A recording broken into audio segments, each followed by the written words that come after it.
Hey there, welcome in to Save the Franchise. This is a little bit off script from our usual episodes. We're gonna try and get into some of these like quick breakdowns focused on a single player, more like 15-minute sort of videos rather than our hour-long deep breakdowns that Tyler and I really seem to get into.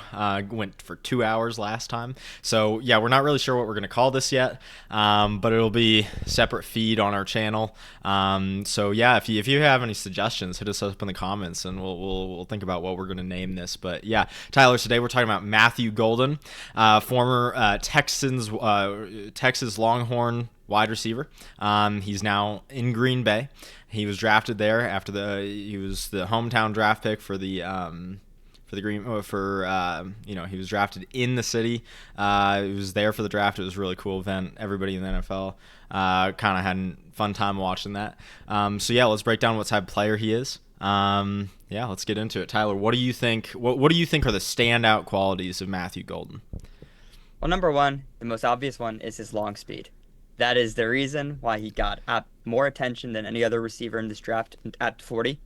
He has incredible long speed, even though there are some concerns with the long speed still, because will he be able to break away from press man? But yeah, I'm not sure. That's part of why he was not a top 10 pick like Luck, in my opinion. Mm-hmm. But I really think like he gets a Tyreek Hill comparison a lot in terms of that. I don't see that personally, but he is really good uh at long speed. I also think he can develop into being a pure route runner too at all three levels. Mm-hmm. It's just still the physicality is really what's limiting him, I think, at becoming that route running type player.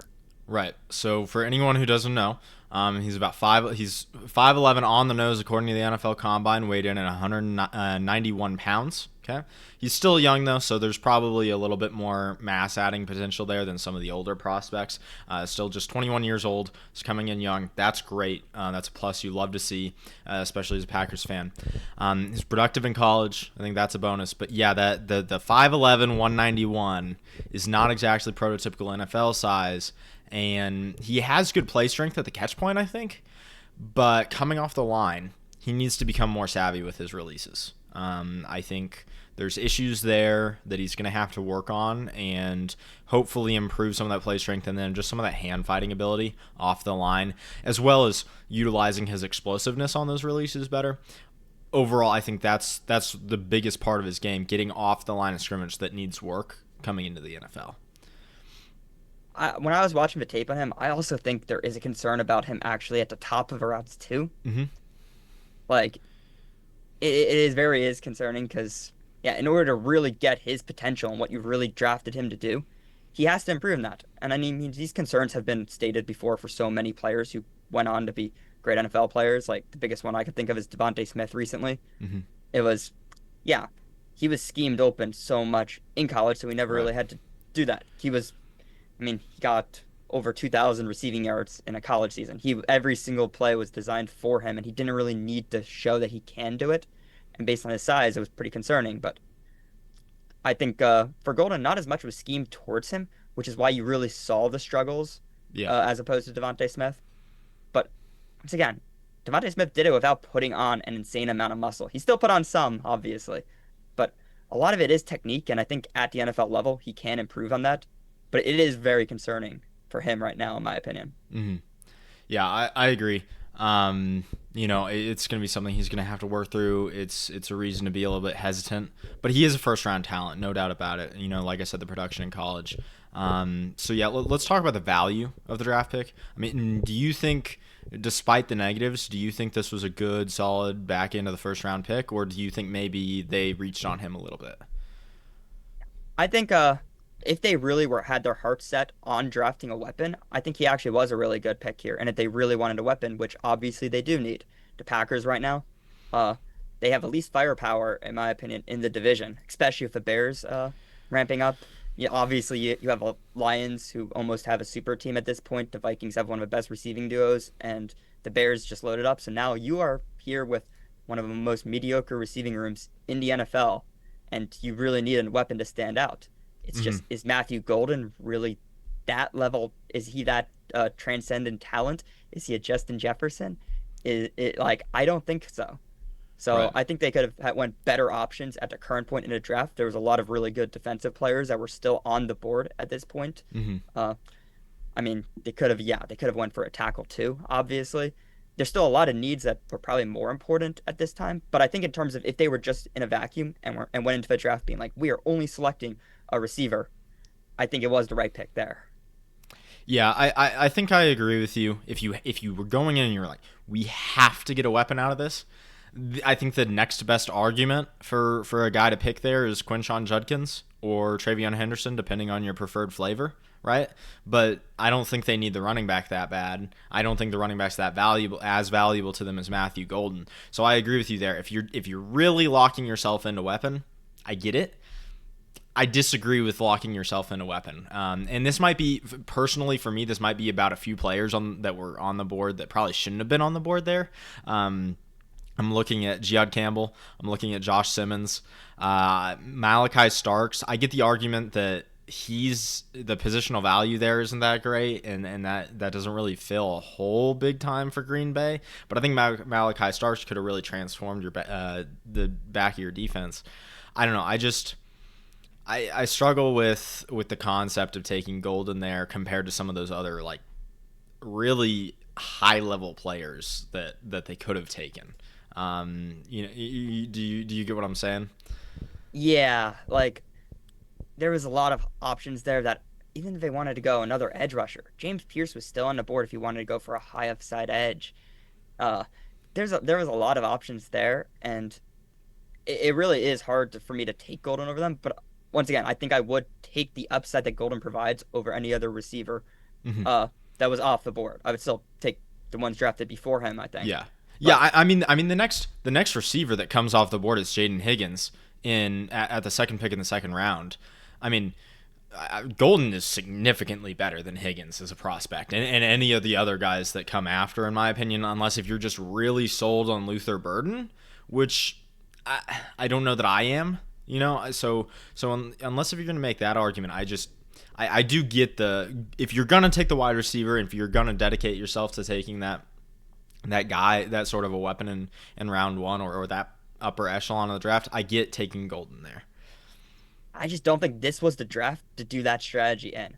I Hmm. actually do think going into a draft and really focusing on one position group uh, isn't a bad strategy. I know a lot of people and a lot of analysts would say, yeah, always draft best available.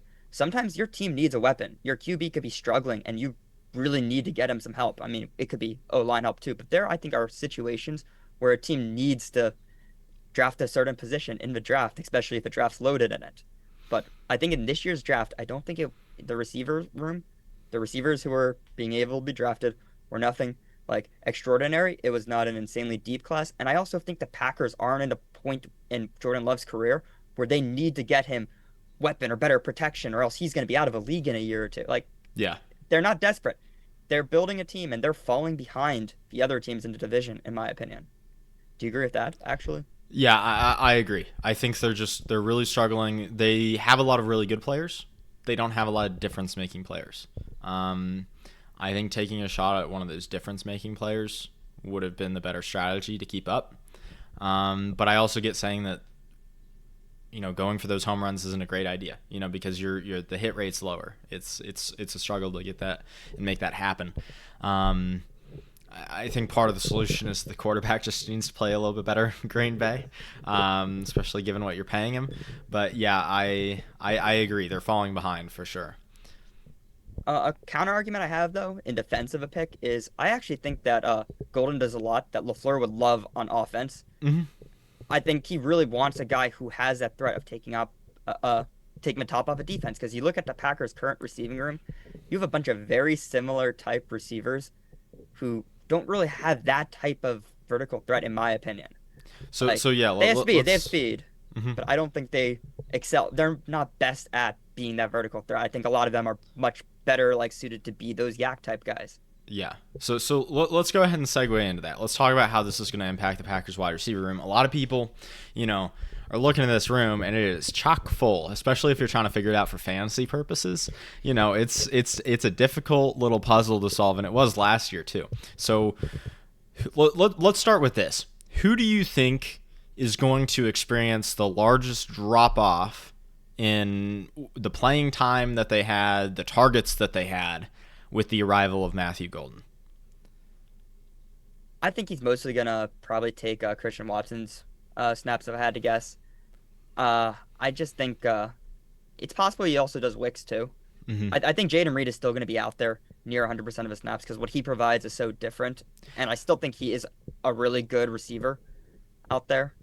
Like, I think he's valuable to have. But if Christian Watson, they have not been using him like I think they probably should be. They've been using him as a pure deep threat. And I actually think he is probably much better as a red zone type target rather than a just pure stretch the field type player. Mm-hmm.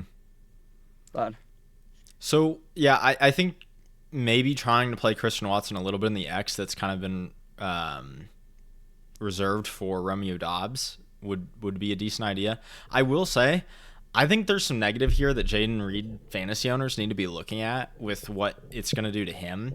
Jayden Reed was very like sporadic in the amounts of targets and very boom bust last year in terms of the volume and how much opportunity came his way.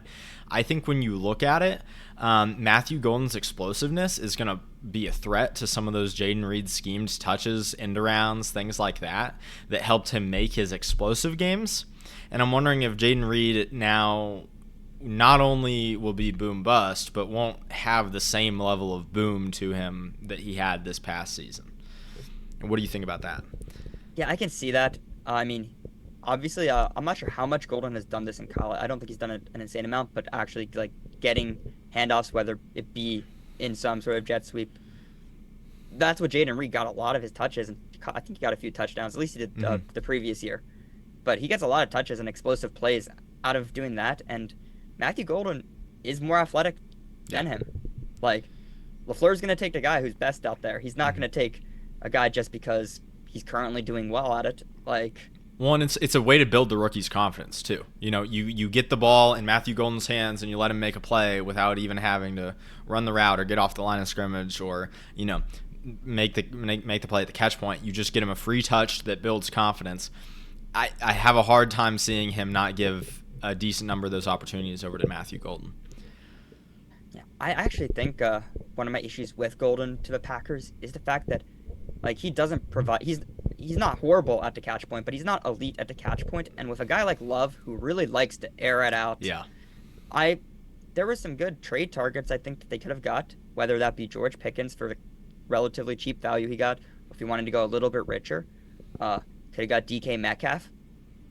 I think there was some bold options that would have actually like raised the receiving room ceiling this year when they're trying to compete. They're building a team to compete right now. They're not. Yeah, their window isn't like a super short, but they're not planning on just letting this be an okay season. They're Right. actively trying to win the Super Bowl. Why not swing for the fences here, and then draft? They still would have had their first rounder if they completed any of those two trades. Could have gotten a tackle. Could have gotten another defensive player, and I feel a lot more confident in that team. Yeah, I'm not the biggest DK fan, so that's where I have a little bit of hesitance there. And when the Steelers paid up. They gave a lot. I know they didn't pay up in terms of draft capital. I mean, it was still a second round pick, but they gave him a big contract, and I don't know that I'd want to be tied down to that. So I might disagree a little bit there. But yeah, I get what you're saying. If you're trying to win now, Golden feels like more of what you have, just a little bit more condensed into one player, and I understand how that can be a positive impact, but yeah, I struggle with how it's going to work out in this wide receiver room when you already had talented pieces across the board. Yeah, no, I could see what you mean there. I still am higher on DK than you are, just because, especially with fit with Jordan Love, I feel like Jordan Love needs some bigger receivers. I mean, that aren't Christian Watson. Emphasis on that part, but Yeah. Jordan Love loves to air the ball out, and obviously Golden is not a bad option for that too. I mean, if he gets wide open, Love's going to hit him like on a line, easy 40, 50-yard completions. There'll be a couple big plays. All I'm going to say is for fantasy people out there, if he does get a 50-yard one week one, It does not mean you should trade your entire dynasty lineup for him.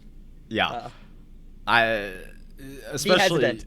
yeah, especially because I mean, so the nice thing for Golden is the Packers' run game's good, but you don't like they're gonna be able to if Golden's really a problem. None of the other Packers receivers have really proved that you have to honor them and not just put them in one-on-one situations consistently.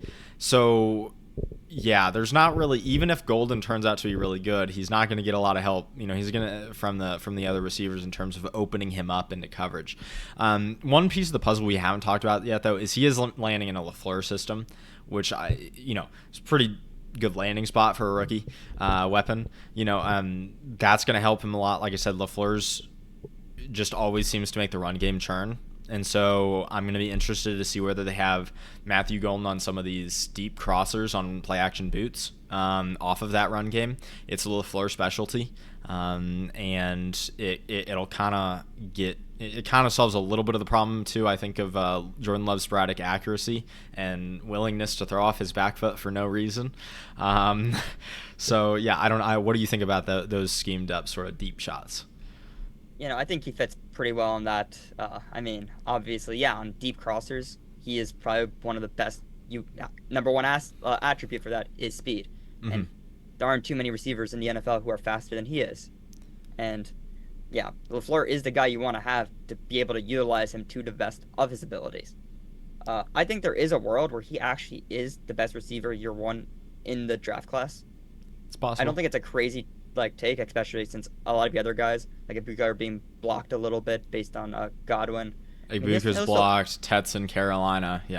Yeah, I think, and just say Travis Hunter, we really don't know what's happening with him. He might play a lot more defensive snaps year one, and I think there's a real reality where he does look amazing. LaFleur fits him in. It's just I don't think he's going to be a Justin Jefferson, which is what they really need to compete against Justin Jefferson. Yeah.